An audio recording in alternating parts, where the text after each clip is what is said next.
This video is sponsored by Squarespace. I'm out and about in Corfu this week with the very affordable and very sort of forgotten about Lumix GX7. I think the GX85, its big brother, gets all of the praise and the accolades, and people kind of forget that this one exists. It's a little bit older and it's not without its quirks, but I do think it's a really fun option. So let me show you what it can do, and I will share my thoughts and feelings.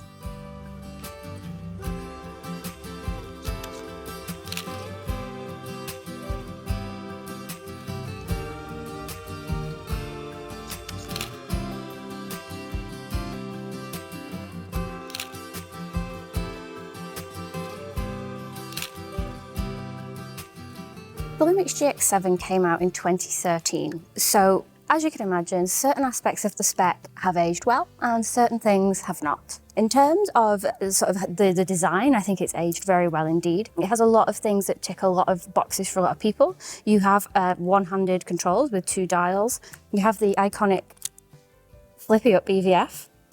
But one thing that has aged significantly worse is the IBIS. It was one of the first rangefinder cameras to have IBIS, and it's only 2-axis IBIS. So it's just, sometimes it may as well not be there, to be honest. And it doesn't work at all in video, it's completely disabled. So if you're looking at this camera for the grip and the ergonomics and all of the physical attributes like the EVF, etc., it's well worth it. If you're looking at it because it's a camera that has IBIS, I wouldn't bother.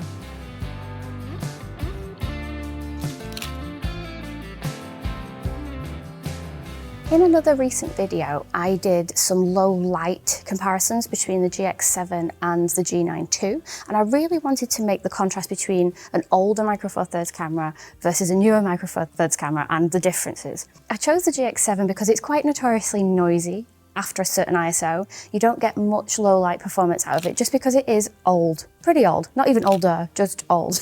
However, hopefully that video demonstrated, and the photos in this video, that if you use the correct techniques and maybe deploy a little bit of noise reduction in your edit, it's not the end of the world and you can get some really usable results. I think I'm going to show these photos off at every given opportunity because I'm so impressed with how the little Lumix GX7 performed in this very tricky environment. I went to watch a gig, Cody Frost, amazing, and I had quite low expectations for the photographs because it was a very dark venue. As you can see, I think the GX7, using the right techniques, can perform brilliantly in low light. It's from 2013, and yes, you do need to be a little bit of a camera nerd, and you definitely need to be on the ball with your settings, but there's no reason why anyone couldn't get the same results. And a reminder that this is a camera that's under 300 quid. One thing that I loathe about this camera actually is just how obnoxiously loud the shutter clap is.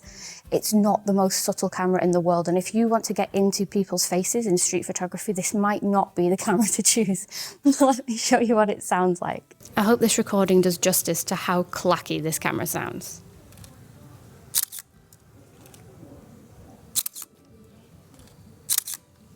It's really quite squeaky and loud. It's such a small thing to be bothered about, but yeah, it really has caught my eye because I've been shooting with the GX80/85 for the last few weeks, and this is significantly louder. However, there's so many cameras these days that don't even have a mechanical shutter, so it is a pro. It's just quite loud.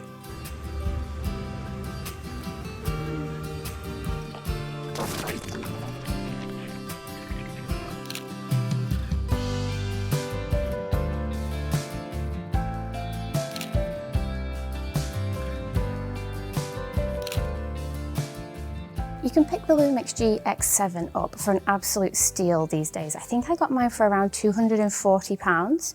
And in terms of like the spec that you get, it's so impressive. You get basically everything you need. You have touchscreen, EVF, flippy down screen, nice grip, dual dials. It's very, very nice. Not great IBIS, really loud shutter.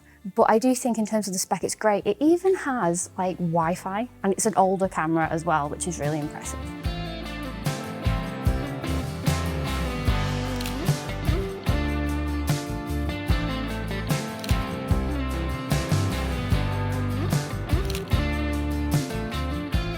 This is very subjective. Everyone's opinion is different, but I personally think the Lumix menus are timeless and wonderful, and this camera has the same menus as you would find on a GM5 or a GM1 or a GX85. So it feels quite modern. If you come from the Lumix ecosystem, the menus always feel quite fresh, in my opinion. Now, most versions of this camera will have a flash and a hot shoe, and unfortunately, the previous owner of this camera decided to super glue my hot shoe cover on.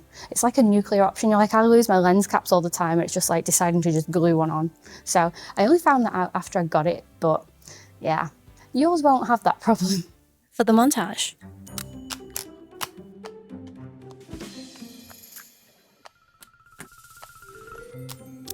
One feature that I think is really cool in this camera is you have the facility to tweak the highlights and the shadows in your JPEG, so you can add in some contrast to taste. Notably, it doesn't have mid-tone control like the Pen F does, for example, so it's not quite as advanced as some other Micro Four Thirds cameras, but I thought it was a great feature to see, and definitely before its time. So I've recently reviewed the GX85, which is both less old and sort of a higher spec camera as well. How do they compare? In some ways they're very, very similar, and on paper they do seem to be very, very similar. One thing that the GX85 knocks the socks off the GX7 with is the video capabilities. You have 4K video and you do have IBIS in video as well, and the video output of the GX85 really impressed me, to be honest. The GX7, it's not going to be one to choose for even slight video clips because you don't have any stabilization at all and the footage is quite wobbly. However, on the flip side of that, the GX7 is smaller. I do believe it's lighter, and you also have the articulating EVF, which you don't get on the GX85. So there are pros and cons to both. And if you are on a budget, the GX7 covers a lot of ground, much cheaper. No trip to Greece would be complete without ranking all the cats that we found. In at number 4, this is Snoozy Susie. She was a sunbather and very, very cute. Number 3 is my personal favourite. I've named her Bard from Church. I just tried to get this photo quickly of the cat waiting to go into the church, and then the door opened and a man came out and he was like, no cats allowed. In at number 2, we have Scritches. She was a very good girl. And number 1, we met her at the top of the castle. So she's Castle Cat and she has the coolest eyes. And then an honourable mention to my newfound pigeon friends. So, on the whole, me and my pigeon friends have really enjoyed shooting with this camera. I think it's been at a disadvantage because I've recently come from shooting with the GX85, which is one of my all-time favourites. And there are some corners cut with this, as you might expect, because it's a little bit older and cheaper and, you know, a little bit more dated now compared to some of the other flagship cameras. However, if you want something that is truly, truly a bargain, like under £300, consistently, this is such a good option. Oh, my hair's doing mad things. I think the image quality is great. One thing I've noticed in editing is you do have to watch the highlights a little bit. If the highlights clip, it's a little bit spicy, so I've been shooting at -3 EV just to protect things. And aside from that, it's lovely. As long as you know the limitations and you know what to expect, I think you can get some great results, and it's a really fun experience. If you like this video, check out my GX85 video where I was doing basically this but in Madeira, and we got some moody weather and I got to talk in front of a bunch of cows. What do you think of the GX7?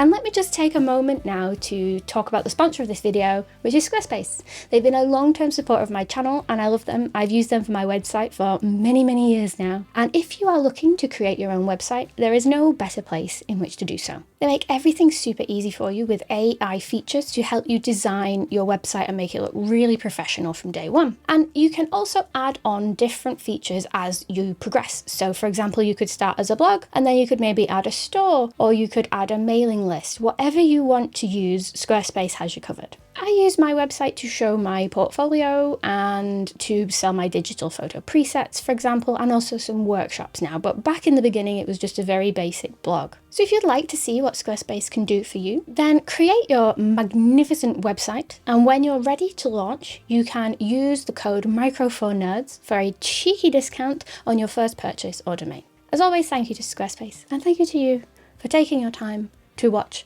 my nerdy little videos.